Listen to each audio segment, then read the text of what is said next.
सिंधू म्हणजे सागर. संसार सागराच्या पलीकडे आपल्याला जायचं आहे. मग जाण्याकरता आपण हा विचार केला पाहिजे. पण विचार करत असताना विचाराचे 3 प्रकार सांगितले. ऐका, एक अनर्थक विचार, दुसरा म्हणजे निरर्थक विचार आणि तिसरा म्हणजे सार्थक विचार. मग आता अनर्थक विचार म्हणजे काय, निरर्थक विचार म्हणजे काय आणि सार्थक विचार म्हणजे काय? बाबा, निरर्थक विचार म्हणजे जो विचार केल्यानंतर पदरामध्ये काहीच पडत नाही त्याला म्हणायचं निरर्थक विचार. जो विचार केल्यानंतर पदरामध्ये काही ना काही दुःख येतं, अनर्थ येतो, त्याला म्हणतात अनर्थक विचार. आणि जो विचार केल्यानंतर पदरामध्ये काही ना काही फल प्राप्त होतं त्याला म्हणतात सार्थक विचार. मग आता आपण कोणता विचार करायचा आहे? अनर्थक विचार करायचा का निरर्थक विचार करायचा का सार्थक विचार करायचा? मग आता निरर्थक विचार म्हणजे काय? आमचे गुरुवर हे उदाहरण सांगायचे. एक सहज रस्त्याने चालला म्हणे आणि चालता चालता त्याने विचार केला आपण काय करू म्हणे, मेंढीचे केस मोजू. मेंढी माहिती ना तुम्हाला, मेंढी. हा, आणि त्याने मेंढी धरली महाराज आणि मेंढीचे केस मोजण्याकरता 2-3 दिवस घातले. त्याला कळालं 15-20 कोटी मेंढीला केस आहे. काही फायदा झाला का? 2-3 दिवस मेंढीचे केस मोजण्याचा विचार केला, मोजले. पण मोजल्यानंतर काही फल भेटणारे, काही पुरस्कार भेटणारे? म्हणजे जो विचार केल्यानंतर पदरात काहीच पडत नाही त्याला म्हणतात निरर्थक विचार. मग अनर्थक विचार म्हणजे काय? जो विचार केल्यानंतर पदरामध्ये काही ना काही दुःख येतं, काही ना काही अनर्थ येतो, त्याला म्हणतात अनर्थक विचार. आमचे गुरुवर एक उदाहरण सांगायचे. 2-4 मित्र बसले म्हणे. हा, आणि 2-4 मित्र बसल्यानंतर एक मित्र म्हणतो, खरे आपल्या जंगलात वाघाची गुंफा आहे म्हणे. मग जो वाघाच्या नाकातला केस काढून आणीन त्याला 1 लाख रुपये बक्षीस. हा, एक जण म्हणतो मी जातो आणि वाघाच्या नाकातला केस काढून आणतो. अविचारी होतं. हा, बुद्धिवान नव्हतं काय कोणू. तो गेला वाघाच्या नाकातला केस काढण्याकरता. परत आला का नाश्त्यावरच तिकडे गेला, परत माघारी. हा, त्याने वाघाच्या नाकातला केस काढण्याचा विचार केला. पण विचार कोणता आहे? त्याने दुःखाचा विचार केला नाही. काय अनर्थ येणारे, काय दुःख येणारे त्याने विचार केला नाही, म्हणून त्याला म्हणतात अनर्थक विचार. आणि तिसरा विचार म्हणजे सार्थक विचार. विठ्ठल विठ्ठल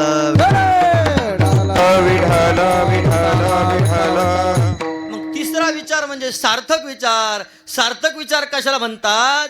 जो विचार केल्यानंतर आपल्या जीवनातलं दुःख निघून जाईल आणि आपल्या जीवनामध्ये सुख प्राप्त होईल. मग कोणता सार्थक विचार आहे? तर जगद्गुरु तुकोबराय म्हणतात सारा सार विचार करा उठा उठी नाम धरा कंठी विठोबाचे. सार काय, आसार काय? हा विचार करणं, भगवान परमात्म्याचं नाम कंठात धरणं, हाच खरा सार्थक विचार आहे. आणि हा विचार जर केला तर जगद्गुरु तुकोबराय म्हणतात तरावया पार भवसिंधू. मग काय करायचं जगद्गुरु तुकोबराय? जगद्गुरु तुकोबराय म्हणतात एका क्षणाचा विचार करायचा. क्षणोक्षणा हाची सांगितलं. हा, करावा विचार, हाच विचार करायला सांगितला. मग महाराज क्षणोक्षणाचा विचार करायचा म्हणजे काय करायचा? क्षणाला आपलं मरण दिसलं पाहिजे, त्याला म्हणतात विचार. आपल्याला माहिती आहे का आपण मरणार आहे म्हणून? माहिती नाही प्रत्येकाला. एक ना एक दिवस आपल्याला मसनात जाणे, एक ना एक दिवस आपल्याला सुद्धा या सरणावर जाणे आपल्याला माहिती आहे. पण आपण आमचे गुरुवरे सांगायचे मनुष्याने जगत असताना 2 गोष्टीला कधीच विसरायचं नाही. पहिलं म्हणजे देवाला, दुसरं म्हणजे मरणाला. धोरणात राहिल्याशिवाय राहीन का मनुष्य? हा, पण आपण सगळं काही विसरून चाललो आणि चाललं आपलं सगळं काही मोगम. म्हणून आमचे गुरुवरे सांगायचे साधू संतांनी तो आम्हाला जागेवर ठेवलं. एक क्षण आपला संपत चालला. मिनिट सांगितला नाही, दिवस सांगितला नाही, वर्ष सांगितलं नाही. एक क्षण आपण काळाच्या जबड्यात चाललो. काही लोक म्हणतात आमचा वाढदिवस आहे. आता वाढदिवस आहे का घडदिवस आहे? घडदिवस. का घडदिवस साजरा करण्याकरताच वाढदिवस साजरा करावा लागतो? हां, बरोबर आहे की नाही? आपला एक दिवस आपण काळाच्या जबड्यात चाललेलो आहे. हा, काही लोक म्हणते महाराज आमचं आता 50 वेळी वलंडले. आहे बरोबर आहे की नाही? शेत गणिले ते अर्धरात्र खाय. अर्धे 100 वर्षामध्ये 50 वर्ष गेले म्हणजे आपलं अर्ध गेलं. बरोबर आहे की नाही? त्याच्यामध्ये बालात्व, काही लहानपण गेलं, पीडा दुःखामध्ये काय आयुष्य गेलं, रोगामध्ये काय आयुष्य गेलं, मग भजनाला काय उरलं? जोपर्यंत आहे ना, काही लोक म्हणते महाराज परमार्थ करणं म्हणजे म्हाताऱ्या माणसाचं काम आहे. अरे बाबा, जोपर्यंत आहे तोपर्यंत करून घे परमार्थ. एक दिवस जावं लागतं मरून.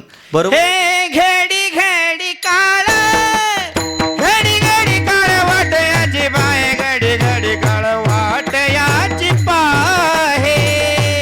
घडी घडी काळ, घडी घडी काळ वाटयाची बाय, घडी घडी काळ वाटयाची पाहे. घडी घडी काळ, घडी घडी काळ वाटयाची बाई, घडी घडी काळ वाटयाची बाई.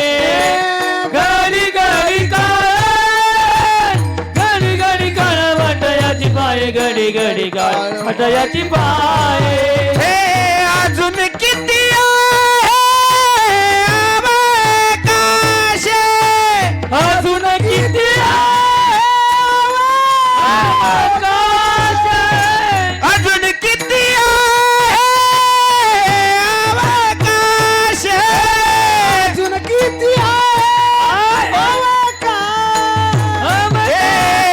घडी घडी काळ, घडी घडी काळ वाटयाची बाय, घडी घडी काळ वाटयाची पाहे. घडी घडी काळ, घडी घडी काळ वाटयाची पाय, घडी घडी काळ वाटयाची पाहे. घडी घडी काळ, घडी घडी काळ वाटयाची बाई, घडी घडी काळ वाटयाची बाई. घडी घडी काळ, घडी घडी काळ वाटयाची बाई, घडी घडी काळ वाटयाची पाहे. अरे बाबा, शकंदाला आपली काळ वाट पाहतोय. अजून किती आहे अवकाश. बाबा, एका शकंदाला काळ आपली वाट पाहतोय. आपलं आयुष्य किती हे आपल्यालाही माहीत नाही. म्हणून जगद्गुरु तुकोबऱ्यानं तुम्हा आम्हाला सांगितलं, क्षणोक्षण हाची करावा विचार, तरावया पार भव सिंधू. हा विचार जर केला ना, भव नाम संसार, सिंधू म्हणजे सागर. संसार सागराच्या पलीकडे तरुण गेल्याशिवाय आपण राहत नाही. मग मला सांगा, संसार सागरातून तरुण जर जायचं असेल तर काय करावं लागतं? झोपले नाही तुम्ही? साध्या तलावातून जर आपल्याला पोहत जावं लागतं. बरोबर एक नाही? पण आपला दम पुरत. मग मला सांगा, या संसार सागराच्या पलीकडे आपल्याला जायचं आहे, मग काय करावं लागन? काही का आपण मासे धरणारे माणसं जर पाहिले ना महाराज, या थडीतून त्या थडीवर 10-10 किलोमीटर 5-5 किलोमीटर त्या सागरामध्ये जातात. मग कसं काय जातात बरं ते? माशा पकडणारे पाहिले नाही तुम्ही? नजर पुरत नाही इतक्या लांब जातात. त्याचं एवढा दम आहे का? मग कसं काय जातात ते? टुपावर जातात. बरोबर एक नाही? त्यांच्या खाली ते टूप असतं, ते टूप सहज अलगदपणाने तरंगत. बरोबर एक नाही? मग तसं आपल्याला संसार सागर तरून जायचं आहे, तर आपल्यामध्ये नामस्मरणाची हवा पाहिजे. भक्तीची चरण जा नदी, समुद्ररूपी नदी अवघड करण्यामध्ये अवघड आहे, पार करण्याकरता अवघड आहे. मग अवघडाचे का नाही? जगद्गुरु तुकोबरा म्हणतात, भगवान परमात्म्याला शरण जायचं. म्हणून या शरण जावे सर्व भावे देवासी. देवाला शरण जायचं. मग देव काय करील? तो हा उतरीला पार भव दुस्तर नदीचा. या दुस्तर म्हणजे वाईट आहे. शास्त्र सांगतं, सुरस्य दारा निशिता दुरत्या दुर्गम पतस्तत् कवयो वदंती. अरे, संसार सागर तरुण जाणं म्हणजे एवढं सोपं नाही. तलवारीच्या पाट्यावर चालणं जसं अवघड आहे, तसं संसार सागर तरुण जाणं अवघड आहे. किती अवघड आहे? आमचे गुरुवर एक उदाहरण सांगायचे. आपण आळंदी पंढरपूरला जर गेलो तर दोरीवर चालणाऱ्या मुलीचं खेळ आपण पाहतो. पाहिलं नाही तुम्ही सगळ्यांनी? दोरीवर चालते पहा मुलगी. तिचा आई ती डमकं वाजते आणि ती मुलगी दोरीवर चालते. मला सांगा, दोरीवर चालणं सोपं आहे का अवघड आहे? अवघड आहे. पण ती मुलगी चालते का नाही? का? तिला शिकवलेलं गेलेलं आहे. मग मला सांगा, ती दोरी जर तटकन तुटली तर लगेच खाली येते. बरोबर आहे की नाही? कधी शिकवलेलं आहे. तर शास्त्र सांगतं बाबा की जसं दोरीवर चालणं अवघड आहे तर संसार सागर तरुण जाणं अवघड आहे. पण एवढं ध्यानात ठेवा बरं का, ती दोरीवर चालते ना तर तिच्या गळ्यात एक दांडकं राहतं. दांडकं माहिती आहे ना तुम्हाला? अशी इकडं झोक गेला का असं करते, इकडं झोक गेला का असं करते, झोक जाऊ नये म्हणून तिच्या गळ्यामध्ये दांडकं आहे. त्या दांडक्यामुळं तिचा झोक जात नाही. बरोबर आहे की नाही?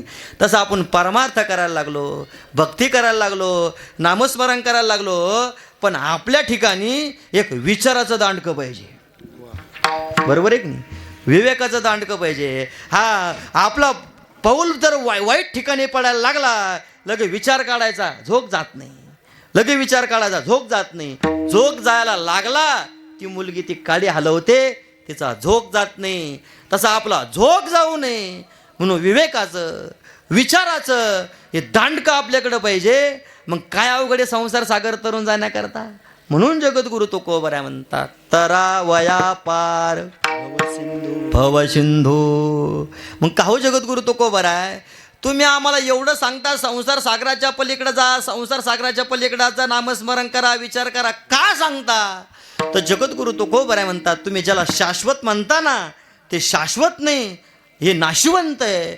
अभंगाचं दुसरं बाबा देह जाईल जाईल त्याशी काळोबा खाईल.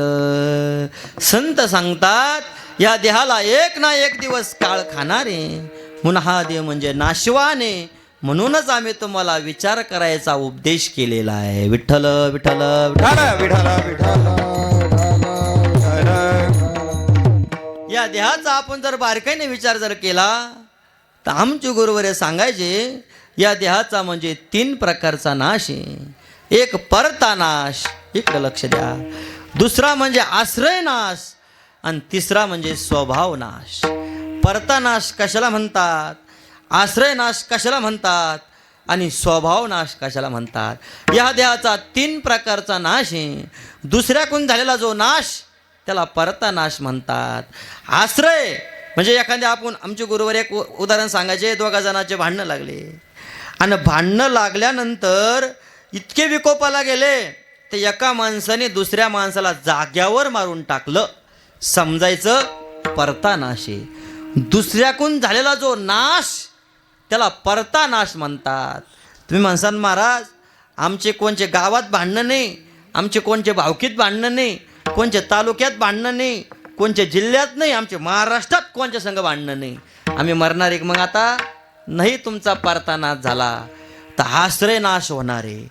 आश्रय नाश म्हणजे काय?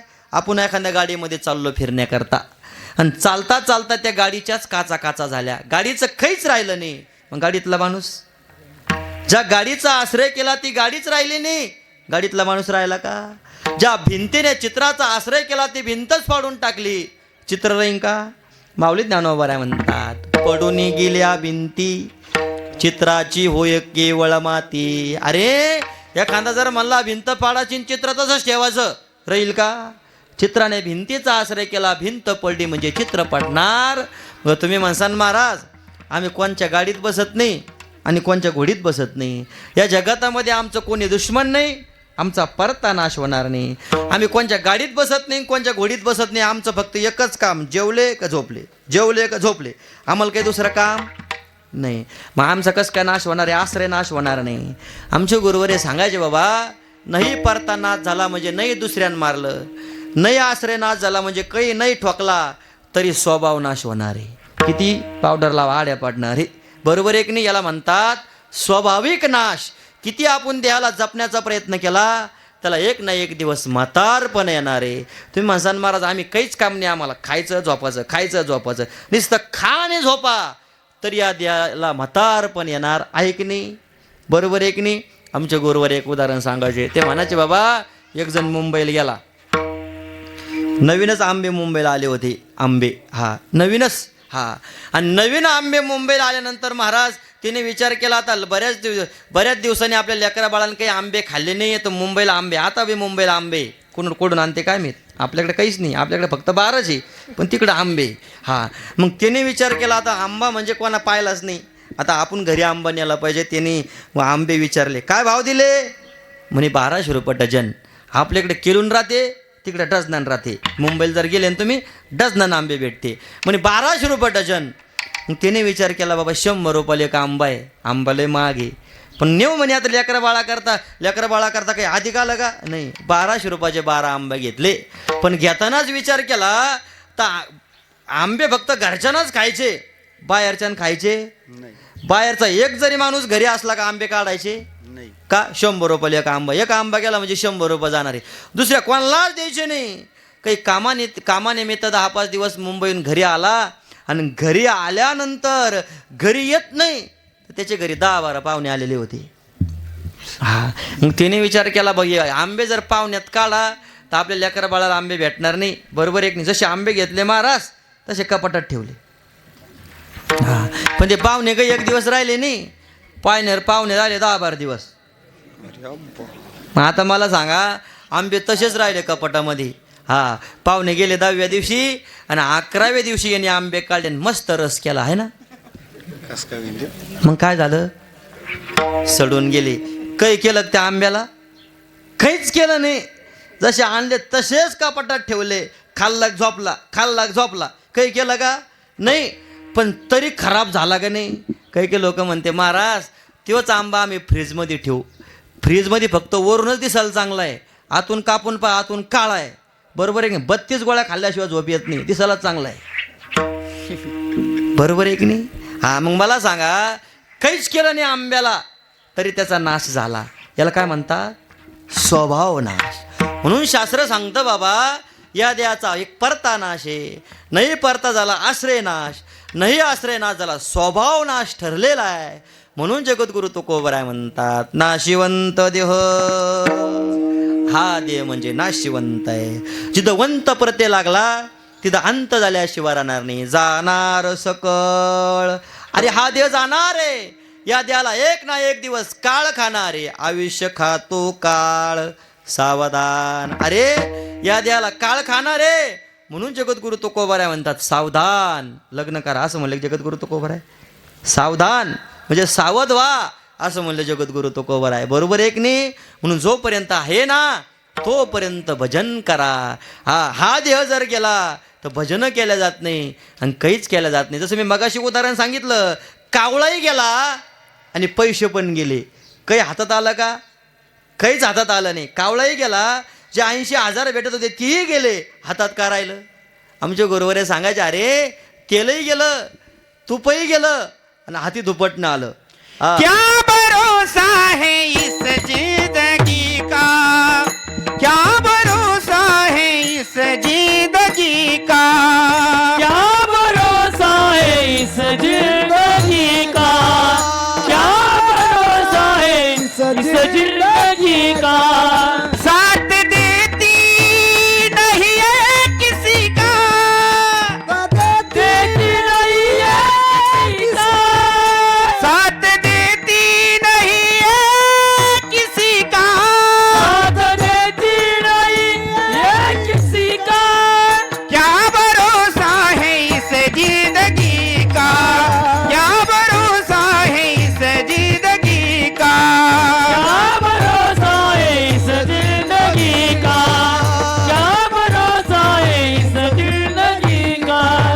सांस रुक जाएगी चलते चलते, सांस रुक जाएगी चलते चलते, क्षमा बुझ जाएगी जलते जलते, क्षमा बुझ जाएगी चलते चलते, दम निकल जाएगा रोशनी का, क्या भरोसा है इस जिंदगी का, क्या भरोसा है इस जिंदगी का, क्या भरोसा है इस जिंदगी का, क्या भरोसा है इस जिंदगी का. बाबा या देहाचा भरोसा नाही. चालता चालता श्वास रोखला आपल्याला अटॅक येतो. बरोबर एक नाही. काही खरं आहे का माणसाचं नाही. म्हणून जगद्गुरु तुकोबराय म्हणतात, नाशिवंत देह जाणार सकळ. आयुष्य खातो काळ सावधान. जगद्गुरु तुकोबराय म्हणतात, हा देह म्हणजे नाशिवंत आहे, या देहाला एक ना एक दिवस काळ खाणारे. म्हणून आपण मनुष्य जन्मामध्ये येऊन काय केलं, आलो कशा करता, करायचं काय हे आपल्या ध्यानातच नाही. म्हणून मी मगाशी बोललो ना, आपण आलो काय करायचं हेच आपल्याला माहीत नाही. तेलही गेलं, तुपही गेलं आणि आता रिकामं आपल्या धोपटनं आलं. आमचे गुरुवर एक उदाहरण सांगायचे, 2 जण नवरा बायको होते म्हणे.